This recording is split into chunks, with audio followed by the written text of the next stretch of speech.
Irmãos, bom dia a todos.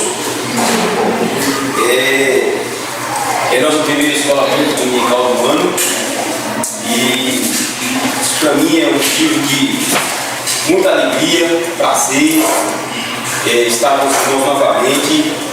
E isso para mim é um momento de graça que Deus concede a todos nós, de estarmos mais um ano estudando a palavra de Deus, que Deus nos dá a graça de nos reunir em volta da palavra dele, para sermos alimentados por ela, para sermos orientados por ela e para Deus nos conduzir como Ele tem conduzido a sua igreja, pela sua palavra.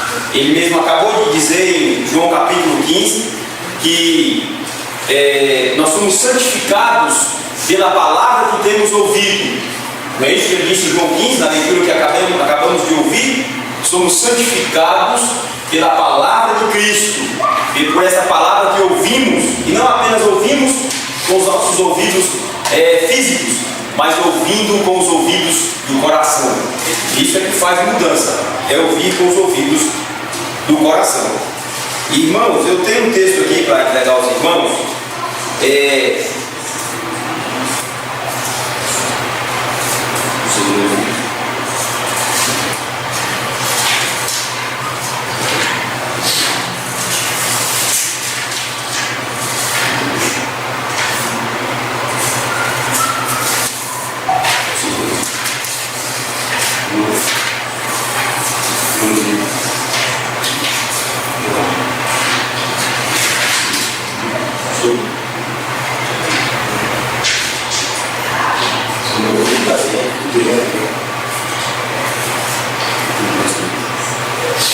Irmãos,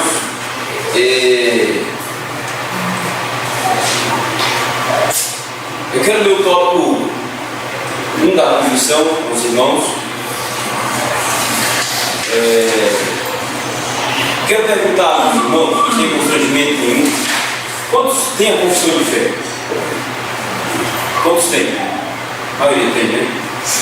Então, porque se não tivesse, a gente ia imprimir e encadernar. Eu vou até fazer uma reserva lá com as 5 encadernadas para os irmãos que não têm. As minhas, todo ano, 2 vezes no ano, eu tenho que imprimir. Uma porque eu dou as confissões de fé. Eu encontro um aí, eu dou umas orientações para ele, aí empurra a confissão de fé dele, leva, vai lendo e qualquer dúvida tu procura ele. Então eu dei muita confissão de fé. Tem o site? Não, é só você colocar assim. Quer comprar? Então vende. Pode comprar a caixa também na feira. Mas eu quero ler a confissão de fé aqui, o tópico 1. E depois nós iremos ler os outros tópicos, dependendo das referências que vamos fazer aqui. O tópico 1 diz assim, ó. Os irmãos já estão prontos aí? Tópico 1? Assim. Os que Deus aceitou no amado, o amado aqui é Cristo, aqueles que foram chamados eficazmente e santificados por seu Espírito e receberam a fé preciosa que é dos seus eleitos, esses não podem decair totalmente nem definitivamente do estado de graça. Antes, hão de perseverar até o fim e ser eternamente salvos, tendo em vista que os dons e a vocação de Deus são irrevogáveis, e Ele continuamente gera e nutre neles a fé, o arrependimento, o amor, a alegria, a esperança e todas as graças que conduzem à imortalidade. Ainda que muitas tormentas e dilúvios se levantem e se deem contra eles, jamais poderão desarraigá-los da pedra fundamental em que estão firmados pela fé. Não obstante, a visão perceptível da luz e do amor de Deus pode para eles cobrir-se de nuvens e ficar obscurecida por algum tempo, por causa da incredulidade e das tentações de Satanás. Mesmo assim, Deus continua sendo o mesmo, e eles serão guardados pelo poder de Deus, com toda a certeza, até a salvação final. quando entrarão no gozo da possessão que lhes foi comprada, pois eles estão gravados nas palmas das mãos de seu Senhor, e os seus nomes estão escritos no livro da vida desde toda a eternidade. Que doutrina é essa, irmão? A perseverança dos santos, ou em outras versões, a perseverança dos salvos. Eu estava lendo o texto da Confissão de Fé, tópico 1. E o que eu quero dizer aos irmãos nesta manhã é que, como nós lemos o texto de Hebreus, a aula passada, Hebreus capítulo 2, do 10 ao 18, hoje nós iremos fazer uma análise dele. Iremos retirar desse texto aquilo que está de acordo com a doutrina da perseverança dos santos. Então veja, por que então que nós estamos estudando esse texto que eu passei para os irmãos hoje, de Hebreus capítulo 2, do 10 ao 18? Porque é o seguinte, irmãos: se Cristo não tivesse perseverado por nós, nós não teríamos condição alguma de perseverarmos. Então entendam isso. Tudo na vida cristã, a causa primeira é Cristo. O que nós estamos passando em questões de tentações, em questões de luta contra o pecado, em questões das investidas de Satanás, não se engane. Não é a primeira vez que alguém já sofreu isso, não. E melhor ainda, não nos enganemos, que estamos só nessa caminhada.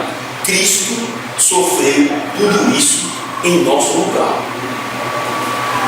Agora imagine, todas as tentações, todas, é absoluta. Cristo sofreu todo tipo de tentação na sua natureza humana, e Cristo ainda foi tentado algo mais. Ele foi tentado também na sua natureza divina. Cristo foi tentado por completo, irmãos. Toda sorte de tentação, de investidas de Satanás, Cristo passou.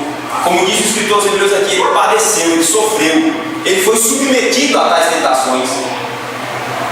E por ele ter passado por essas tentações, irmãos, nós estamos atrás dele.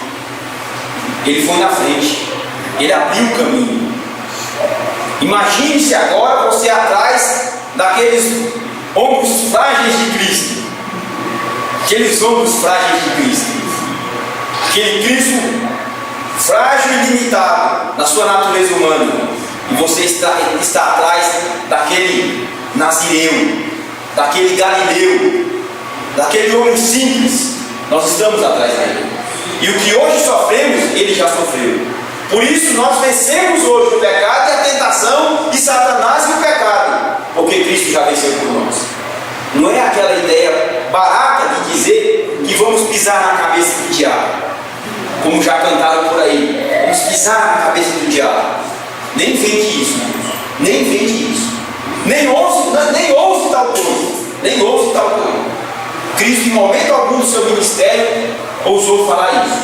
E a promessa, lá no Gênesis 3:15, frente a ele, é que ele esmagaria a cabeça de Satanás, da serpente. Mas ele não ousou em momento algum ufanar-se disso, de pisar na cabeça do diabo. Não é isso que nós estamos ensinando aqui nesta manhã.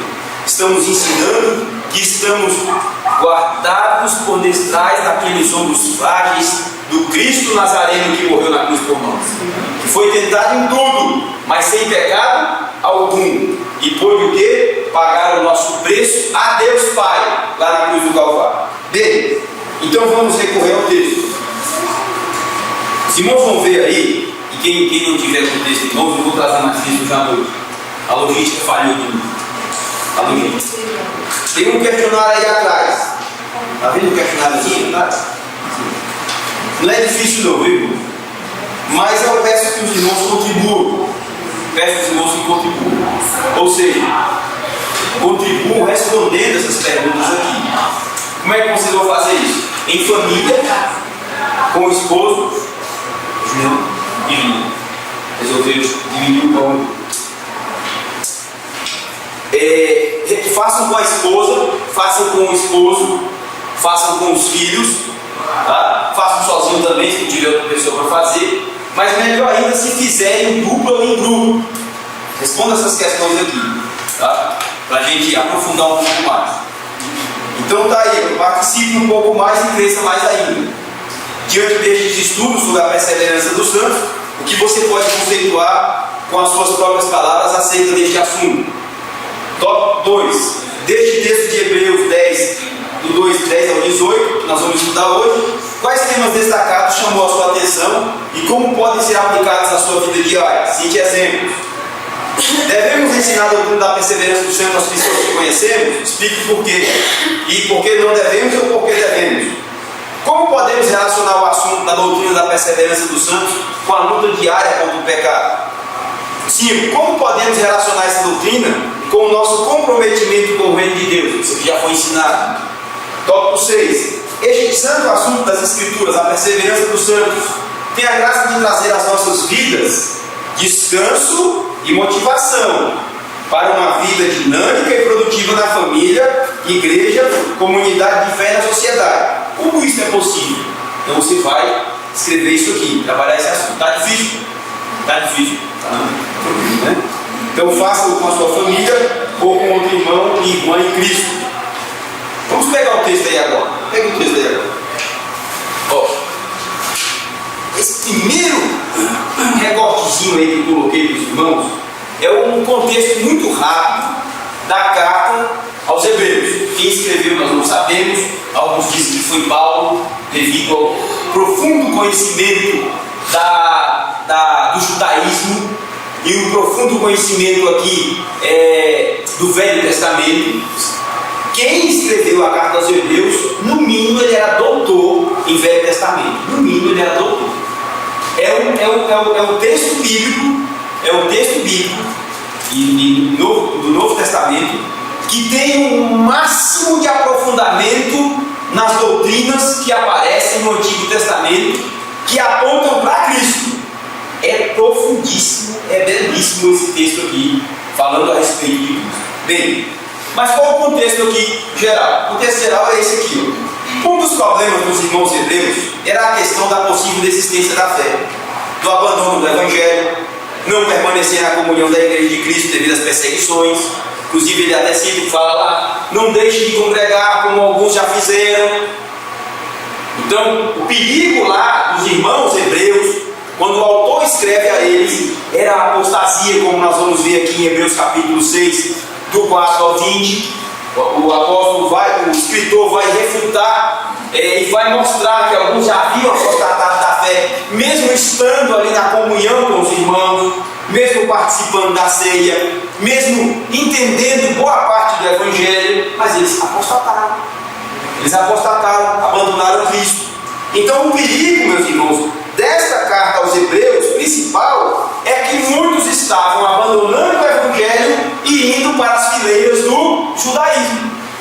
Estavam abandonando a salvação pela graça mediante a fé e voltando ao judaísmo, que ainda pregavam a salvação mediante rituais da lei, salvação submetida à circuncisão da própria carne, salvação submetida a todo o cumprimento dos mandamentos de Deus, como se a lei pudesse salvar alguém. Então, esse era o clima e esse era o ambiente teológico lá na igreja dos Hebreus. A apostasia, o abandono, e os judeus estavam perseguindo a igreja. E por que carta aos Hebreus? Porque os irmãos, na sua maioria lá, eram judeus, que haviam sido convertidos pelo Evangelho de Cristo Jesus, mas que agora, durante a perseguição, estavam o quê? Abandonando as fileiras do Evangelho de Cristo Jesus e se agregando novamente às sinagogas judaicas. Aí o escritor aos Hebreus vai usar qual tema? O escritor aos Hebreus vai usar qual tema para mostrar que aqueles irmãos não deveriam e não podiam abandonar o Evangelho e voltarem para as sinagogas judaicas? Qual o tema que ele usa? Ele usa Cristo, irmãos. Ele usa Cristo. O tema principal da carta aos Hebreus é Cristo. O escritor aos Hebreus vai revelar Cristo àquela igreja que estava sofrendo os problemas da apostasia, os problemas das perseguições pelos judaizantes, revela Cristo e diz: olha, a resposta que eu tenho para vocês, para as lutas de vocês, para os dilemas de vocês, para os problemas de apostasia que vocês já têm enfrentado, para os problemas de abandono do Evangelho que vocês já têm enfrentado, para o arrefecimento na caminhada da cristã que vocês têm enfrentado, a resposta que eu tenho para vocês é Cristo Jesus, o sumo sacerdote. É Cristo Jesus, o eterno mediador. É Cristo Jesus, aquele que entregou-se a si mesmo em expiação completa e satisfatória a Deus. E em toda a carta ele revela Cristo, do começo ao final. Então o tema aqui é o seguinte: ele vai dizer, um dos problemas dos irmãos hebreus era a questão da possível desistência da fé, do abandono do Evangelho, não permanecer na comunhão da igreja devido às perseguições, lutas e seduções religiosas por parte dos judaizantes, visto que alguns já tinham desertado e até apostatado, conforme podemos observar em Hebreus 6, do 4 ao 20. A mensagem então é de perseverar no Evangelho, manter-se em Cristo e atentar para o exemplo dele, o perseverante de Deus. Hebreus 2, do 10 ao 18. Então o tema aqui desses versículos que trabalhamos é Cristo, o perseverante de Deus. Não se esqueça disso. Quando você for estudar a doutrina da perseverança dos santos, olhe para Cristo, porque ele é o perseverante de Deus. O que significa perseverante, Deus? O que significa perseverante? O que significa perseverante? Vai até o fim. Vai até o fim. Muito bom. Vai até ao fim. Certo? O que mais? Não desiste. Não desiste. Não desiste. O que mais? Se conserve. Se preserve. Né? Também tem significado. Então é aquele que se preserva, aquele que se conserva, aquele que não muda, irmãos. Também é um significado do Aurélio lá, para não se altera. E essa terminação aqui, ó, ante, lembra da palavra refrigerante, né? É aquilo que refrigera, né? Que dá um contínuo refrigério. Então essa palavra perseverante também dá a ideia de continuidade, de qualidade de ação para frente, é sempre avançando, é perseverante. Entenderam essa questão aí? As terminações do português ante dão essa ideia de algo que tem qualidade de ação dinâmico, contínuo. Então Cristo é esse perseverante de Deus. Por isso que os crentes perseveram, porque estão atrás desses ombros frágeis de Cristo Jesus. Frágeis por que eu digo assim? Porque ele foi humano como nós, viu? Frágeis. Ele não chegou aqui com aquele qual o homem de ferro chegou. Todo arrogante, cheio de ferro, cheio de preservada, como eu digo. Cristo não precisou de amar. E o que colocaram sobre as costas dele ainda foi um manto vermelho, como ironia. O manto vermelho que ele recebeu dos outros romanos foi ironia, para dizer que ele era um rei, mas ironicamente, porque aquela capa vermelha era usada pelos reis, pelos imperadores, para colocar aquela capa lá, mas foi isso. Zombaria sobre ele, zombaram de Cristo naquele momento ali, quando foram expor ao espetáculo. Vamos ao versículo 10 então dessa folha aí? Alguém aí, por favor, lê esse versículo 10. Porque convinha que aquele por cuja causa e por quem todas as coisas existem, conduzindo muitos filhos à glória, aperfeiçoados-se por meio de sofrimentos, o autor da salvação deles. Então vamos lá, versículo 10. Cite para mim uma verdade aí sobre Cristo. Uma verdade sobre ele, versículo 10. Nós não estamos estudando Cristo, perseverante. Então cite aí uma qualidade de Cristo aí, ou uma ação sobre ele que está sendo citada aí. Tem várias. Primeiro, ele é o Criador. O escritor Hebreus está dizendo isso aí. Segundo lugar, se ele é o Criador, tudo pertence a ele. Então ele é o possuidor legítimo de tudo. Ele é o possuidor legítimo de tudo. Não está escrito aí no versículo? Para quem são todas as coisas? Só que tem algo mais. Quando o texto diz que para quem são todas as coisas, está dizendo que tudo ele criou, tudo é dele, e tudo só tem o seu propósito principal e objetivo principal de existência se convergir para ele. Vocês entenderam isso? Entenderam? Ou não? Diga a verdade, entendeu ou não entendeu? Entenderam, irmão? É aí onde está o pecado. É aí onde está um dos melhores conceitos de pecado. Quando é que eu e você pecamos? Imagine, ó. Olha o cientista aí. O nosso sistema ele gira em torno do Sol, né? Não é verdade? Isso não é verdade, né? Isso não é verdade. Isso é verdade. Então, irmãos, é rapidamente vocês entenderem isso aqui. Vocês entenderem isso. Minha esposa comprou uns pincéis coloridos. Eles ficam melhor, né? Então, isso aqui é o Sol, né? E os outros planetas aqui giram em torno dele, né, isso? Né? Orbitam aqui em torno dele. Então, o centro aqui do nosso sistema é o. Por isso que chama-se Sistema Solar. Não é verdade? Sistema Solar está girando em torno dele. Se a nossa Terra der a doida, né, e resolver sair desse sistema, vai ter vida ainda na Terra? Não vai ter vida. Porque nós dependemos da luz do Sol. Segundo os cientistas aí, até a distância do Sol é vital para a vida humana, né? Milésimos disso aí já começa a provocar morte em todo tipo de vida aqui dentro. Então, irmãos, o que esse texto está dizendo? E todas as coisas são para Ele. Tudo, irmãos, converge em direção de Cristo. Então, espiritualmente, tudo, toda a criação, e eu e você, a igreja, tudo, vai na direção de Cristo. Tem que ir na direção de Cristo. Tem que ser atraído por Ele. Por quê? Porque se nós não estivermos indo na direção de Cristo, estamos pecando. E esse é um dos conceitos de pecado que nós temos que trabalhar. Quando é que eu e você pecamos? Quando nós não queremos mais girar em torno de Cristo. Quando nós não queremos mais ser atraídos por Cristo para a órbita central que é Ele.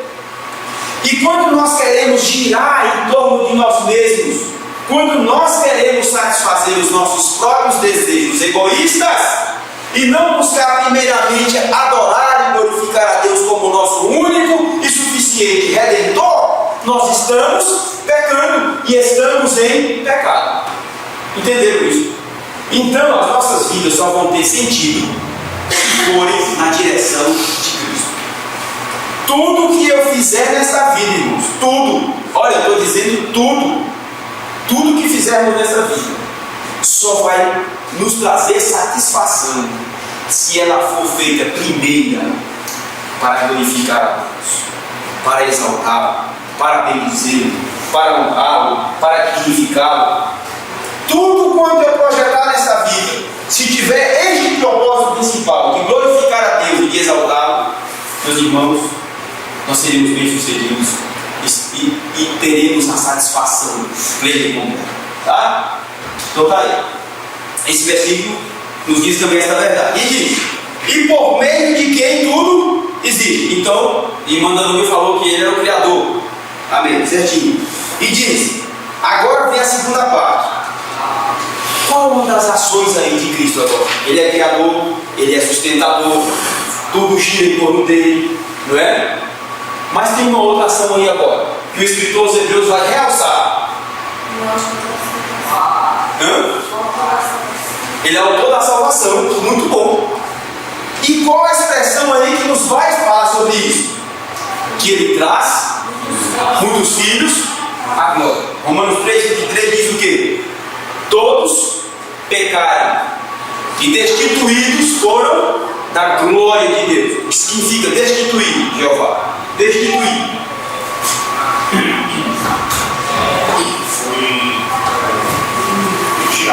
Foi tirado, foi destronado, né? Perdeu o direito, né? João Goulart foi destituído pelos militares. Então ele foi retirado daquele poder que ele tinha como presidente. Então veja,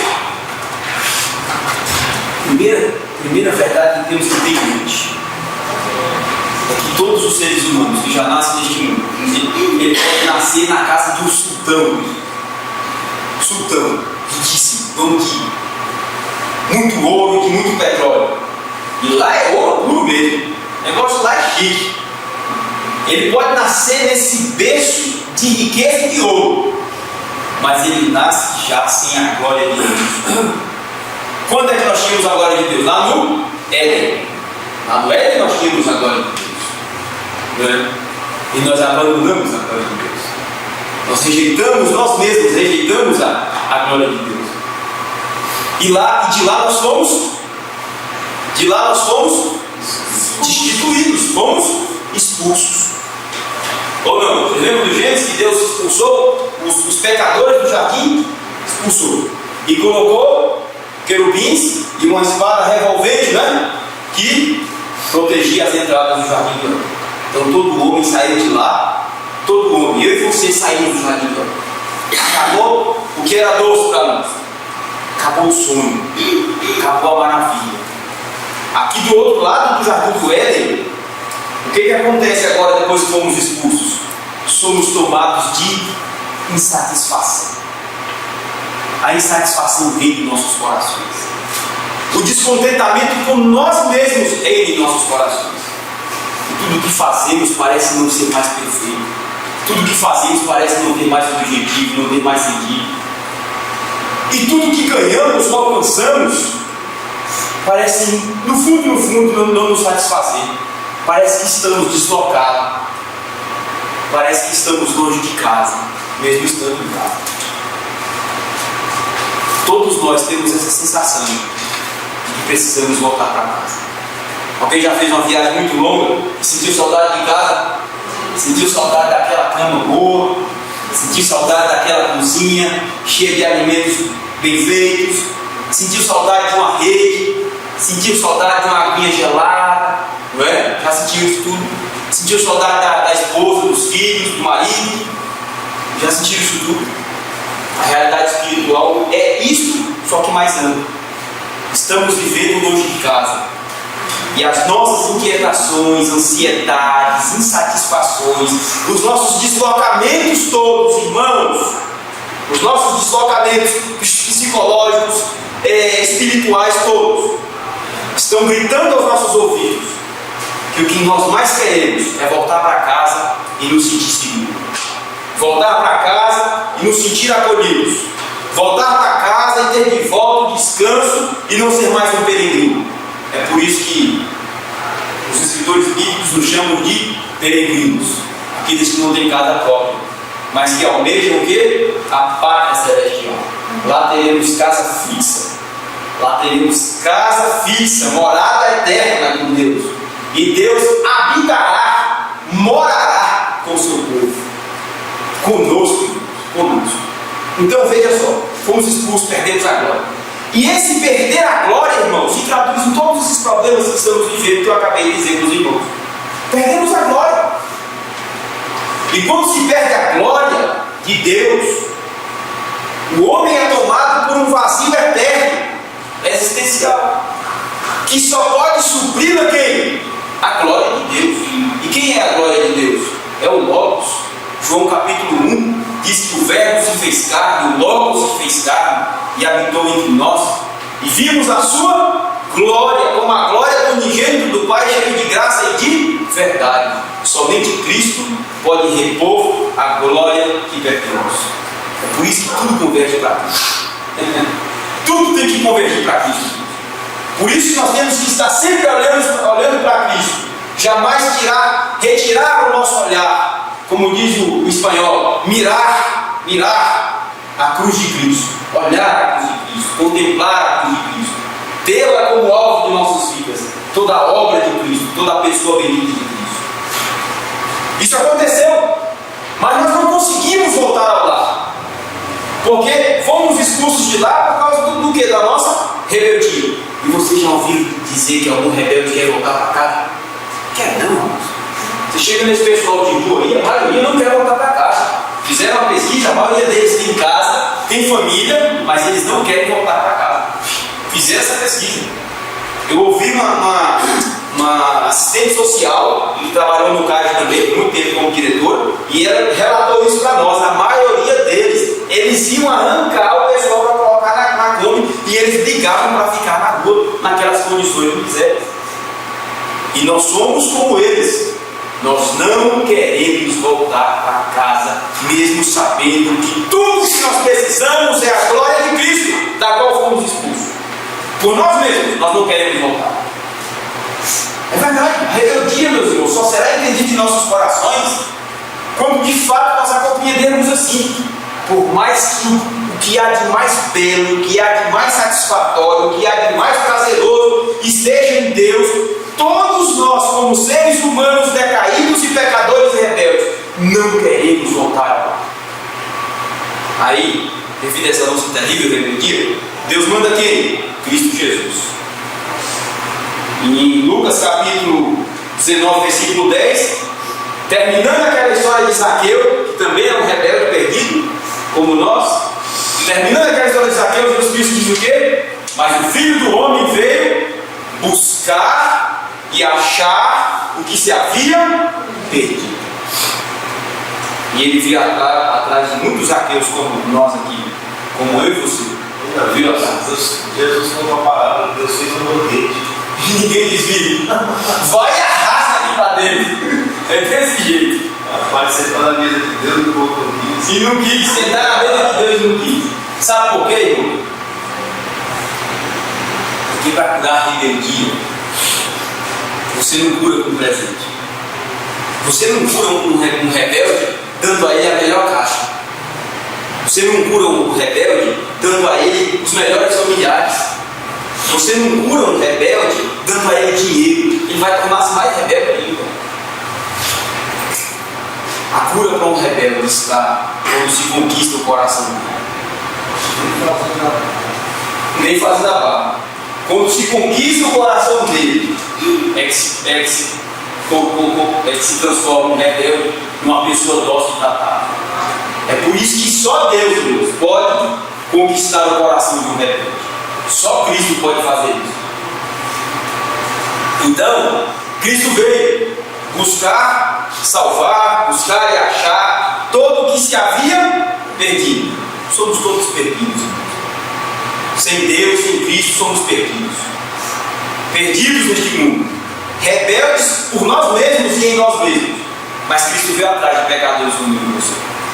E agora, Ele acha e encontra esses pecadores. Mas para onde é que para onde é que Cristo vai nos levar de volta? De volta? Para onde? Para a glória, irmãos. O nosso fim agora é a glória. Quando Cristo encontra-se com um pecador que ele estava procurando por ele e por ela, ele vai ficar com ele ali. Cristo o toma, o redime, o perdoa e dá graça e o chama novamente para ele virar à frente para a glória.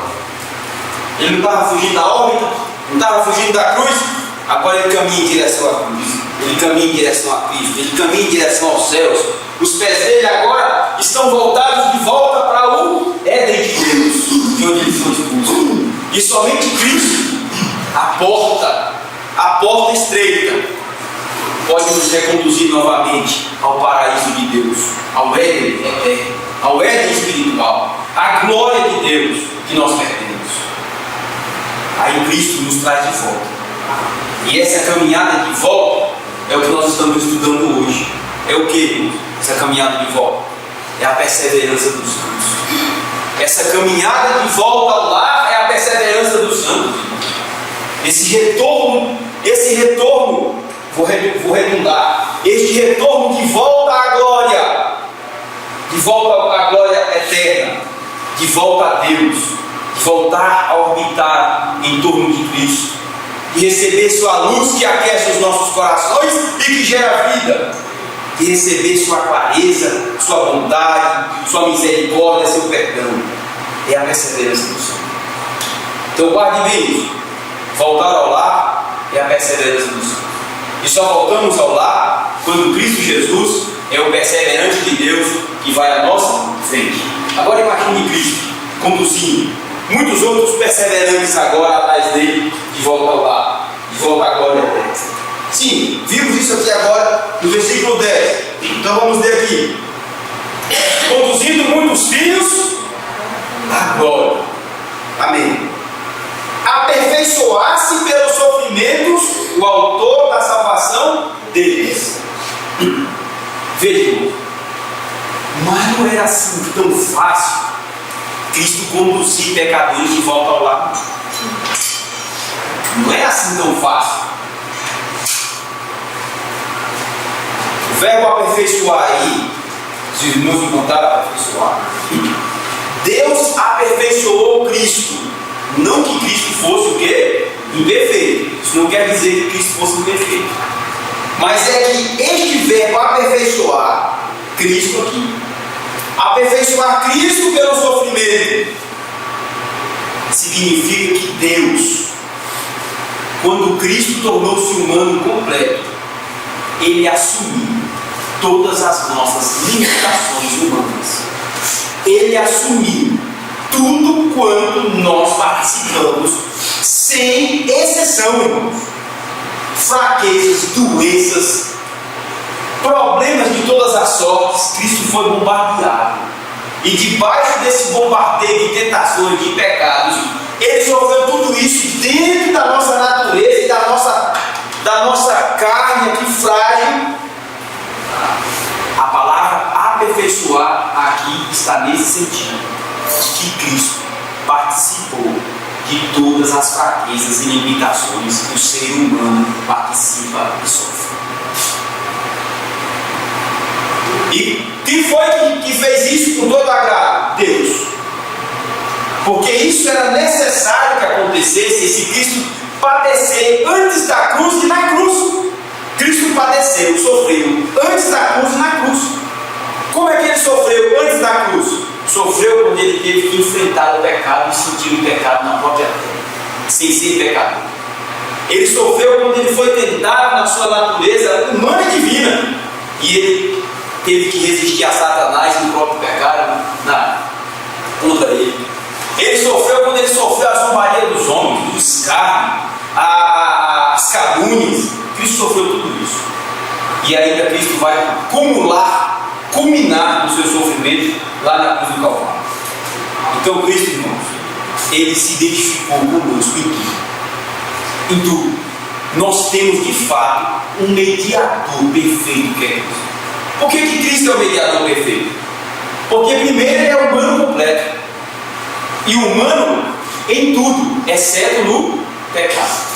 Mas veja por que eu digo exceto no pecado. Porque o humano, de fato, que é Cristo, Ele veio isento de pecado. E todos nós não fomos feitos para pecar.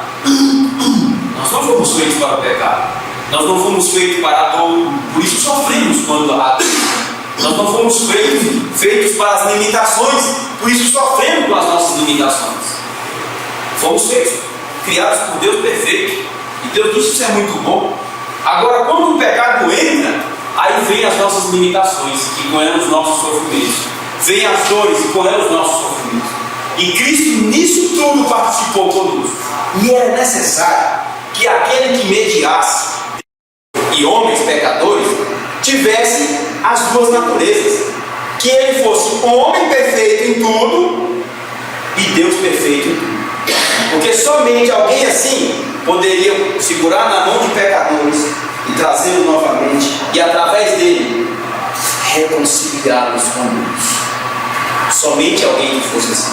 Porque enquanto ele é homem, ele traz homens pecadores a Deus. E enquanto ele é Deus, ele vem ao encontro de pecadores para salvá-los de inimigos, reconciliá-los e perdoá-los. Entende isso?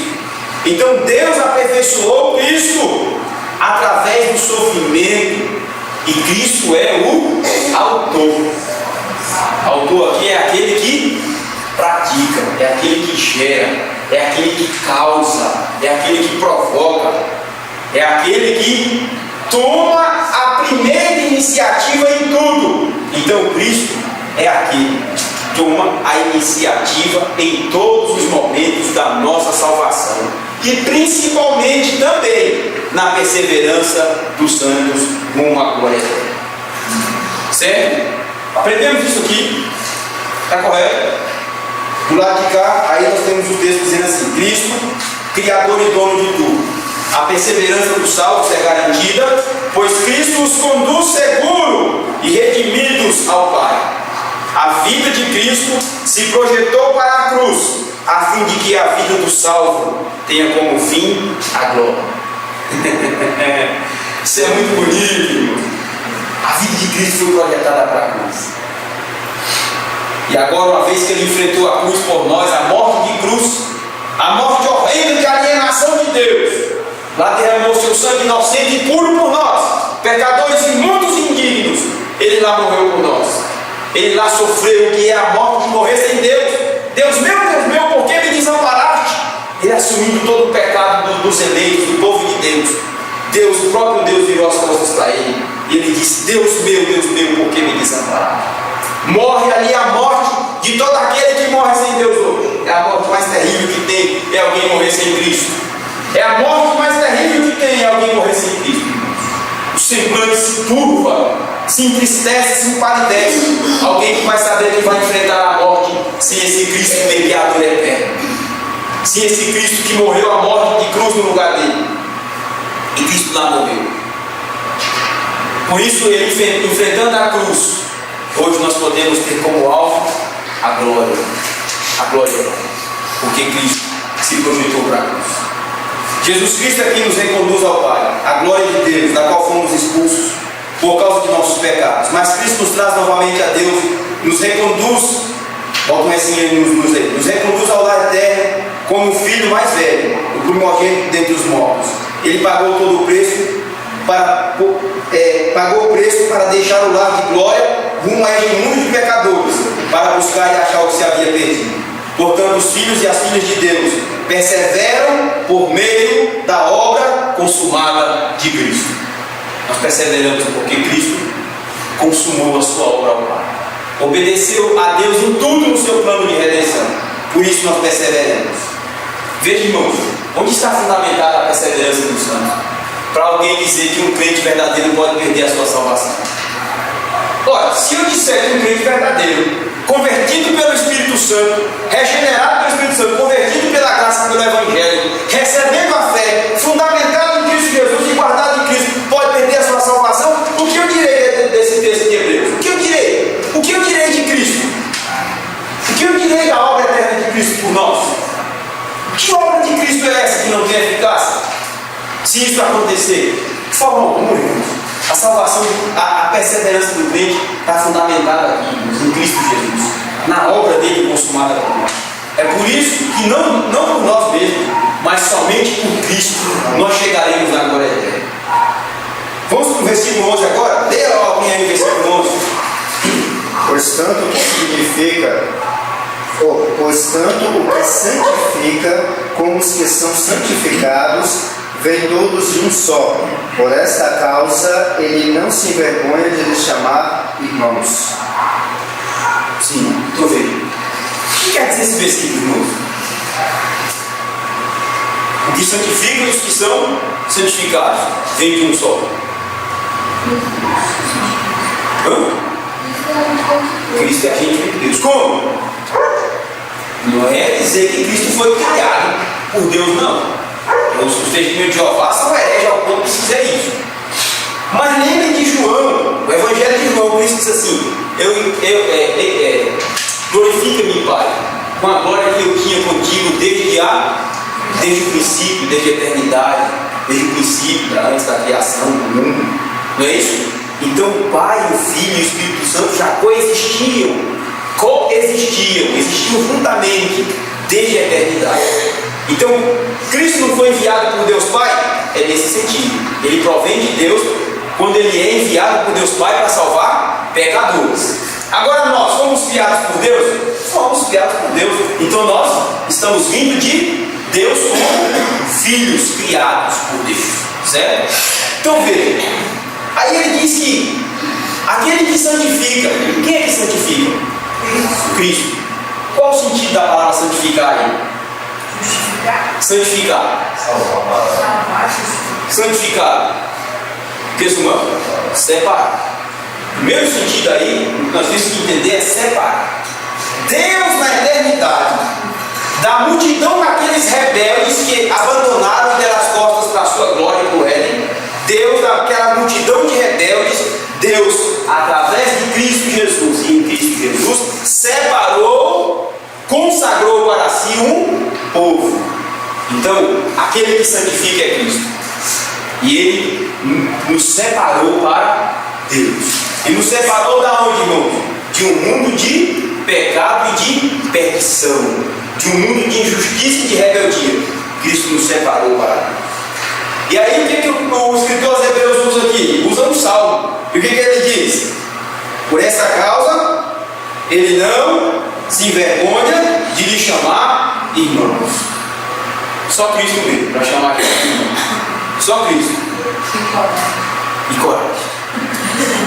Irmãos, e que beleza. Que beleza.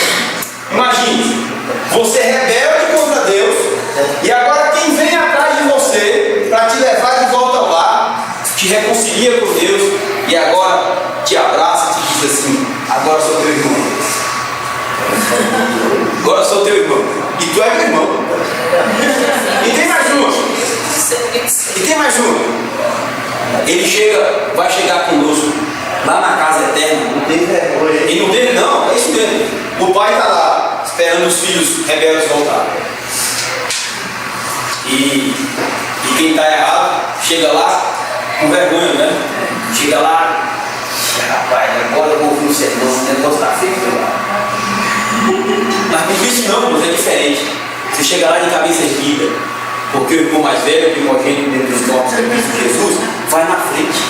Quando o pai olha para Cristo e diz assim: ah, vocês voltaram, que maravilha, é festa, dá um buquete, é festa, porque Cristo veio na frente, irmão. Aí, meus irmãos. E Cristo chega com a gente e diz assim: pai, tudo aqui é meus irmãos, vai. Tudo são meus irmãos. Então fechou. Se são teus irmãos, são teus filhos. Se são seus irmãos, são teus filhos. Só gente boa. Só gente boa. Só gente boa. Sem descendentes criminais. A ficha limpinha. Irmão, entende isso. Mas entenda isso do ponto de vista espiritual, entende? Você se sente assim aceito por Deus em Cristo Jesus? Você se sente assim bem-vindo à casa do Pai? Você se sente assim? Irmão, se você se sentir assim e se enxergar assim, você não vai viver mais nunca você vai viver em função dos outros, do que os outros dizem. Você nunca mais vai viver buscando opiniões alheias, aceitações dos outros. Tem que viver assim para fulano gostar de mim, tem que fazer aquilo porque senão não vou ser bonzinho. Irmão, depois que você é aceito na casa do Pai através de Cristo Jesus, você vive para Deus, e em função da opinião de Deus, em função da opinião do Evangelho. Isso vai dar os irmãos um desembaraço na vida e tudo nem imagina. Então veja, eis aí, ele não se envergonha de chamar irmãos. Deus nos santifica pela pessoa e obra de Cristo. Isso significa que este processo de santificação é o instrumento de Deus para fazer seu povo perseverar até recebê-los em segurança na eternidade, que é o outro significado da palavra santificação aí. A santificação e a perseverança dos santos, irmãos, andam juntas, porque enquanto eu estou caminhando, dando os meus passos em direção à glória eterna, à casa do Pai, Cristo Jesus também está me santificando através da palavra e do Evangelho e da sua graça em mim. E esses passos que eu dou com Cristo agora, Cristo na minha frente, em direção à casa de Deus, irmãos, a glória eterna que eu perdi com meus pecados, esses passos que eu vou dando, é cada passo na vida de santificação. Então Cristo está, ao mesmo tempo que nos faz perseverar, ao mesmo tempo Cristo nos santifica pela sua palavra, pelo seu Espírito Santo e pela sua graça. Não estamos só, irmãos. Aquele que começou a boa obra em nós há de continuar até aquele grande dia. Há de continuar. Então veja. Jesus Cristo se identifica com os pecadores e inimigos.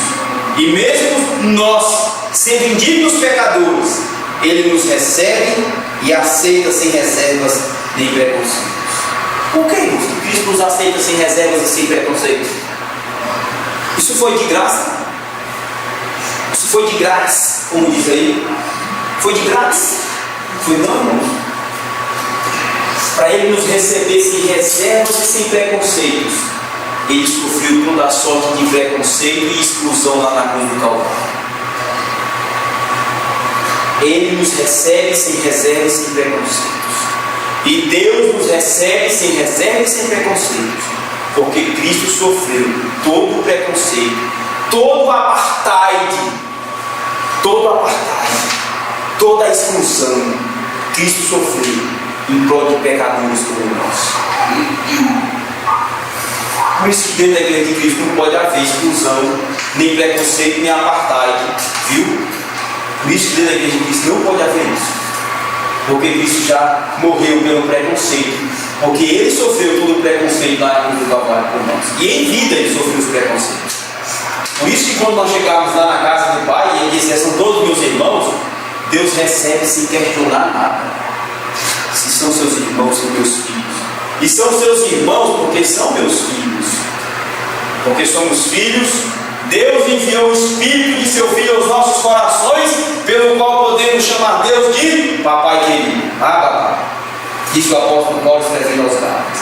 Porque somos filhos. Deus colocou dentro dos nossos corações o Espírito Santo de Jesus Cristo em nossas vidas. E através desse Espírito Santo, e como o pastor aqui pregou, que é o divino em nós que ora para o divino que está no céu, nós podemos chamar com todo carinho e com toda intimidade esse Deus de Papai querido. Papai querido. Olha, voltar ao lar, saímos do lar como filhos rebeldes, e agora voltar ao lar e poder chamar, hoje, orar a Deus e chamar Deus de Papai querido, somente Cristo Jesus pode fazer uma obra dessa. O fato de sermos totalmente aceitos e recebidos por Cristo e por Deus nos garante a plena perseverança do Evangelho. Cristo nos recebeu, irmãos? Deus nos recebeu através de Cristo? Então quem aqui vai, meus irmãos, nos arrancar deste recebimento acolhedor de Deus? Quem? Quem vai nos arrancar da sua presença e da sua graça gloriosa, da sua bondade doce e maravilhosa, irmão? Quem vai nos arrancar dessa comunhão tão maravilhosa que Cristo nos recebe lá? Versículo 12, vamos ler? 11 horas para terminar. 13 minutos. O 12, vamos lá? Dizendo: anunciarei o teu nome a meus irmãos, cantar-te louvores no meio da congregação. E outra vez, porém nele a minha confiança, e ainda eis-me aqui, e os filhos de Deus me deu. De novo, irmãos. O argumento se intensifica. Agora Cristo aqui está no meio da congregação. Irmãos, estar no meio da congregação é algo muito importante para o judeu. Você só vinha ao meio da congregação se era convidado. E você só era convidado ali se você tivesse alguns méritos. Quer ver um exemplo? Se você tivesse passado algum tempo na escola rabínica, desde menino, e você se destacasse lá como um bom leitor da lei e um bom intérprete da lei, o rabino, no dia de sábado, te convidava para você ler o texto daquele dia, o texto da Torá, o texto da lei. Isso era como uma honra para aquela pessoa no meio da congregação. Vamos ouvir aqui, hoje, o aluno, o Ben, né? O Ben Dan Avraham, vem aqui ao meio, vai ler o texto de Êxodo 20, né? Pano de barro. Aí o menino chegava, o senhor, o rapaz, com toda a seriedade, com temor a Deus, e lia a lei, ali, com toda a fluência. Aquilo era honra, aquilo era momento de honra. Por isso que quando cederam a oportunidade para Cristo, né, viram nele algo que o confiava, que lhe dava dignidade para aquele ofício, e confiava em Cristo aqui, porque Cristo era versado no Antigo Testamento, tanto que com 12 anos de idade ele estava fazendo o quê? Colocando os rabinos no bolso, colocando os rabinos e os escribas no bolso, fazendo cada pergunta que eles tiveram que buscar ajuda nos universitários da época. Bem, mas não conseguiram responder lá no momento. Então, irmãos, Cristo leu lá, né, na sinagoga e tal. Então, veja. Mas aqui o texto diz que Cristo está no meio da congregação. Porque esse é o lugar dele mesmo. Esse é o lugar de honra, não é? Esse é o lugar de quem tem mérito, não é? Então é o lugar de Cristo. Não é o lugar de Cristo? Lugar de honra, lugar de mérito. Ele é o centro. E nós temos que orbitar em volta dele. Ele é o centro de tudo. E tem que ser o centro das nossas vidas, né? Agora veja. Ele está no meio da congregação. Mas ele está sozinho? Ele está com quem? Com os irmãos dele. Com os filhos que Deus deu a ele. Não é isso que ele diz aí? E ele está fazendo o quê, irmão? Está fazendo o quê? Leia aí o texto. Ele está fazendo o quê? Louvando, não é isso? Ou não? O que o texto está dizendo aí, ó? Cantar-te-ei louvores no meio da congregação, os filhos que tu me deste. Irmão, lembra daquela passagem de Cristo que ele entra na sinagoga, está lá na frente, assim, está no meio, na verdade, e tem um homem da mão mirrada lá no canto assim, da mão mirrada. Aí ele olha assim e vê o homem da mão mirrada assim: ei, vem para o meio. Não é? Porque aquele homem estava lá no fundo da sinagoga, ele era excluído. Os aleijados não tinham vez lá no judaísmo. Um aleijado, um cego, um leproso, era um maldito de Deus. Era um maldito. Para eles, nascer aleijado era uma maldição sobre ele. Aquela pessoa era maldita. Aí Cristo está lá no meio da sinagoga, por isso ele estava no último banco, porque era o banco dos excluídos. Era aquele tipo de gente que tinha interesse em aprender sobre Deus, mas ficava lá no canto por causa do preconceito dos demais da sinagoga, e ele estava lá excluído no cantinho. Quando terminava a leitura, terminava a sinagoga, ele era o primeiro a cair fora. Com vergonha, com preconceito, ele era enxotado dali. E Cristo, quando olha aquela cena do homem da mão mirrada, ele diz: vem para o meio. Cristo inclui um maldito. Cristo inclui um marginalizado. Cristo inclui alguém que era vítima de preconceito, que não teve culpa nenhuma de ter nascido com a mão mirrada. Cristo chama para o meio. Cristo o inclui nesta graça que cura, nessa graça que recebe e nessa graça que devolve a minha dignidade. Estende a mão aonde ele ficou boazinho. E Cristo deu, além da cura para a mão daquele homem, Cristo lhe devolveu a dignidade e lhe incluiu no meio do povo. Cristo lhe incluiu no meio da sinagoga, no lugar onde alguém tinha, só ia lá quem tinha mérito e destaque. E Deus deu todo o mérito e destaque àquele homem da mão mirrada naquele dia, o incluiu na graça naquele dia. Então Cristo está no meio da congregação. E ele não está sozinho, ele está no meio. Mas lá com ele, nesse meio, na congregação, está quem? Os filhos que Deus lhe deu.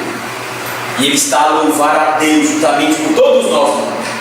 É por isso que a adoração da igreja só é adoração se Cristo for o centro dessa igreja. Essa igreja só tem o seu louvor recebido por Deus se é Cristo o centro dela. Se Cristo não for o centro desta igreja, o louvor desta igreja não é aceitável. Mas a ideia aqui também, irmãos, é quando ele diz que cantar-te louvores no meio da congregação, com os filhos que me deste, com os irmãos, com os meus irmãos, demonstra a forma como Cristo se identifica conosco, de forma perfeita e plena. Mas também isso aqui é um momento de louvor, irmãos, de alegria, irmãos. Estar com Cristo no meio da congregação, irmãos, é usufruir de plena alegria, é usufruir de plena alegria. A palavra louvor aqui, meus irmãos, não é aquele louvor do canto gregoriano, não. Cristo factus est nobis. Não é esse choro, não, irmão. Não é esse lamento, não. E também não é o mantra, não. É um louvor que rebumba na alma de gratidão a Deus. É um louvor vibrante e pleno de alegria, em gratidão a essa eterna salvação que, através de Cristo Jesus, que está no meio da congregação, Ele reuniu muitos irmãos e filhos a Deus, e com eles agora louva a Deus.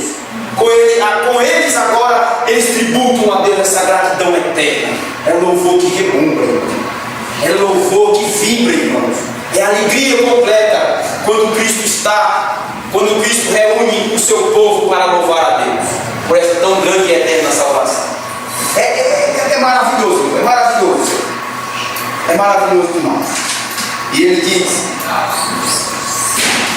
cantarei louvores pela congregação. E outra vez, porém nele a minha confiança. E ainda, eis-me aqui, e os filhos que Deus me deu. Nós perseveramos por causa disso, porque Cristo está no meio, Cristo nos agrega ao meio, Cristo nos devolve a dignidade. Cristo, irmãos, nos tira da marginalidade espiritual. E agora na congregação, a palavra congregação aqui no grego é eclesia, é igreja, chamados para fora, chamados para esta reunião solene, chamados para esse momento aqui de adoração a Deus solene, oficial. E o fato de Cristo estar conosco, irmãos, se identificar em tudo conosco, é uma das causas, irmãos, principais que o crente vai chegar ao céu. Irmãos, se Deus aceita o nosso louvor através de Cristo, se Cristo está conosco na adoração a Deus, em gratidão a essa tão grande salvação, como perderemos essa salvação? Como perderemos essa salvação, irmão? Cristo persevera conosco até o fim, e persevera conosco em louvor de gratidão a Deus. Vou terminar, faltam 3 minutos. Versículo 14 diz assim. Sim, vou ler só do outro lado para terminar a frase em negrito.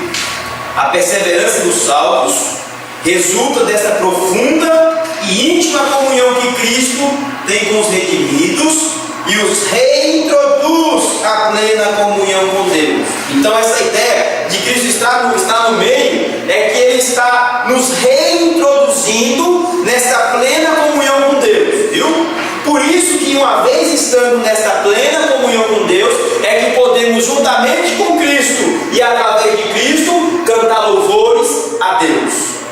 Sabe onde está fundamentada a perseverança dos salvos e dos santos? Nessa plena comunhão íntima que todo salvo tem com Deus através de Cristo Jesus. E sabe por que como vamos perseverar? É que para ter essa comunhão foi Cristo quem foi atrás de nós. Não fomos nós que fomos atrás de Cristo, não. É por isso que o crente vai perseverar. É porque Cristo foi atrás de nós para nos trazer de volta à congregação, ao centro da congregação, para louvarmos a Deus. A congregação aqui dá esse sentido de estar no centro da vontade de Deus, de estar no centro do propósito de Deus, de ter o mérito de Deus, de ter a aceitação de Deus. Por isso o versículo diz: porém nele a minha confiança. Cristo é o confiado de Deus. Deus confia em Cristo, irmãos. Confia em Cristo. Cristo foi fiel a Deus em tudo. Então Cristo tem todo o mérito. Por isso que quando Ele chegar lá na frente de nós atrás, que Ele ver Cristo, Ele vai confiar no que Cristo fez. Não, tranquilo. São todos teus irmãos e meus filhos que estão agregados. Vamos festejar aqui, glorificar, adorar. Aí diz, versículo 14 para terminar, diz assim: portanto, visto como os filhos são participantes comuns de carne e sangue, também ele semelhantemente participou das mesmas coisas, para que pela morte derrotasse aquele que tinha o poder da morte, isto é, o diabo. Então o texto diz assim: Cristo, esqueci de corrigir aí, se identificou, que eu ia colocar a identificação de Cristo, mas eu escrevi. Cristo se identificou com seu povo, e a vitória de Jesus Cristo sobre o pecado, as tentações, a morte e o diabo garantem plena perseverança aos filhos e filhas de Deus na graça e no Evangelho. Então, meus irmãos, nós já estudamos que Cristo se identificou conosco em tudo. O versículo reforça isso. Só que nesse versículo também diz que Cristo venceu o quê? Quando ele se identificou conosco em tudo, ele venceu o pecado na própria carne humana. Cristo venceu o pecado na própria natureza humana. Além de vencer o pecado, lá na cruz do Calvário, nós sabemos que ele morreu. Mas lá na cruz, a morte morreu. Já ouviu essa frase? Lá na cruz, com a morte de Cristo, a morte morreu também. Porque ao terceiro dia ele ressuscitou, ao terceiro dia dentre os mortos, pela obra do Espírito Santo, para a glória de Deus Pai, como diz o apóstolo Paulo no capítulo de Romanos. Então Cristo venceu a morte, Cristo venceu o pecado, quando morreu por eles lá na cruz, e quando venceu-os aqui durante as tentações na terra, e Cristo pagou todo o peso pelo pecado, satisfez a justiça de Deus, sofrendo toda a ira de Deus, e ao terceiro dia ele ressuscitou dentre os mortos, e a morte morreu lá na cruz. A morte morreu na morte de Cristo, não é isso?